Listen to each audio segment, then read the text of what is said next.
একেবারে বলতে গেলে কাশ্মীরের কায়দায় পশ্চিমবঙ্গের কলকাতায় পার্ক সার্কাসে পাথর ছোঁড়া হলো পুলিশের দিকে লক্ষ্য করে, এবং সেই ছোঁড়া পাথরে আহত হলো পুলিশ এবং সিআরপিএফ জওয়ান। ঘটনাস্থলে মুখ্যমন্ত্রী কড়া ডোজ দিলেন। দেখুন,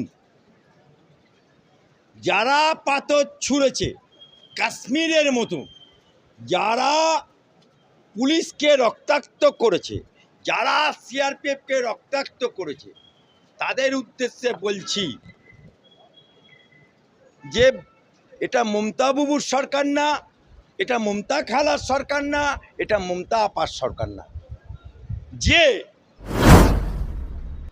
তারা গিয়ে হসপিটাল ভাঙচুর করবে, তারা গিয়ে থানা ভাঙচুর করবে, তারা পুলিশকে ইট মারবে, তারা পুলিশকে পাথর ছুঁড়বে, আর পুলিশ টেবিলের তলায় মুখ ঢাকা দিয়ে লুকোবে, আর মাথায় হেলমেট না দিয়ে গাড়ি চালাবে। वो जमाना गया, वो जमाना खत्म, वो जमाना शेष।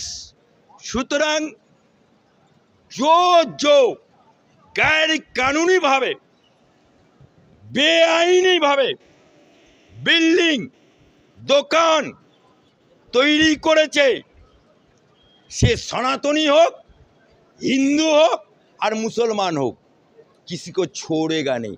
যারা পাথর ছুঁড়েছে, যারা সিআরপিএফকে রক্তাক্ত করেছে, যারা পুলিশকে রক্তাক্ত করেছে, एज ए मुख्यमंत्री हिसाबे जो कड़ा डोज दिया उसको मैं सैल्यूट जानता हूँ, सैल्यूट सैल्यूट। ऐसा कानून अगर पहले रहता तो हम लोग को ऐसा दिन देखने नहीं पड़ता बाबू, नहीं पड़ता। तो कानून जो व्यक्ति हाथ में लेगा, जब पुलिस अगर कानून हाथ में लेगा तो पुलिस को भी सजा होगा। जैसे इंद्राणी मुखर्जी कानून का आड़ाल में बेकानूनी कार्रवाई किया, कानून का आड़ाल में अभिषेक गुप्ता गैर कानूनी काम किया, कानून का आड़ाल में गैर कानूनी काम किया, मुख्यमंत्री का हाथ माथा में सर पे था इसीलिए। लेकिन विनीत गोयल उसको छोड़ा नहीं, सस्पेंड हुआ। ऐसा ही पुलिस अगर कानूनी मुताबिक कार्रवाई करने जाएगा, बेआईनी घर बाड़ी बिल्डिंग मंदिर मस्जिद तोड़ेगा, अगर उसको कोई बाधा देगा तो बुलडोजर चलेगा, कोई आदमी उसको पाथर मारेगा, कोई आदमी उसको रक्तपात करेगा, तो कानूनी तर से ऐसा कार्रवाई होगा, ऐसा कार्रवाई होगा नानी याद हो जाएगा। মুখ্যমন্ত্রী বলছেন যে যেখানে কাশ্মীর ঠান্ডা হয়ে গেছে সেইখানে পশ্চিমবঙ্গের কলকাতা কি কোথাও মিনি কাশ্মীরে রূপান্তরিত হতে চলেছে? लेकिन मिनी काश्मीर तो उधर बॉबी हाकिम घोषणा ही করে দিয়েছিল, গার্ডেন রিচ 90% मुसलमानेर बास, এটা मिनी पाकिस्तान। अब क्या हुआ रे बॉबी, तेरा मिनी पाकिस्तान कहाँ गया? उड़ा पाकिस्तान झंडा, कितना माँ के दूध खाया। मैं भी देखता हूँ, तू तो मुसलमान, मैं भी मुसलमान, मैं श्वेत वंश का मुसलमान और तू तो हाइब्रिड मुसलमान। तेरा माँ हिंदू, बाप गया का मुसलमान।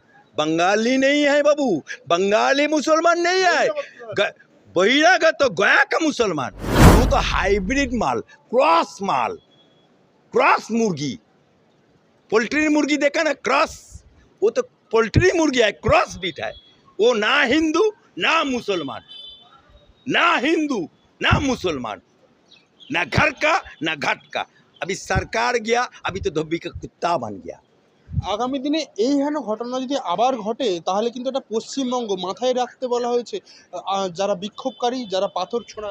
দেখুন, আমি অ্যাডভোকেট আলী আফজল চাঁদ, আমি মুসলমান ঘরের ছেলে, আমি শ্বেত বংশের ছেলে, আমি হাইকোর্টের আইনজীবী হিসেবে সকল गैर कानूनी करने वाला, सो जो मजहब का है, जो मजहब का है, जो धर्म का है, गैर कानूनी काम करने वाला लोग, पुलिस को ईंट छोड़ने वाला, पाथर छोड़ने वाला, सबको हाथ जोड़ के करके मैं वारण करता हूँ, फिर भी अगर गैर कानूनी करेगा, ये ममता बुबू का सरकार नहीं है, ये ममता खाला का सरकार नहीं है, जो खुल्लम खुल्ला छूट दिया जाएगा, जो काम करना है करो, सिर्फ वोट हमारा तृणमूल के डालो। ऐसा सरकार नहीं है, ये सरकार कानून मुताबिक चलेगा। गैर कानूनी करेगा तो मॉर्निंग में उठाएगा और 7 बजे के अंदर जनाजा का नमाज में शामिल हो जाएगा।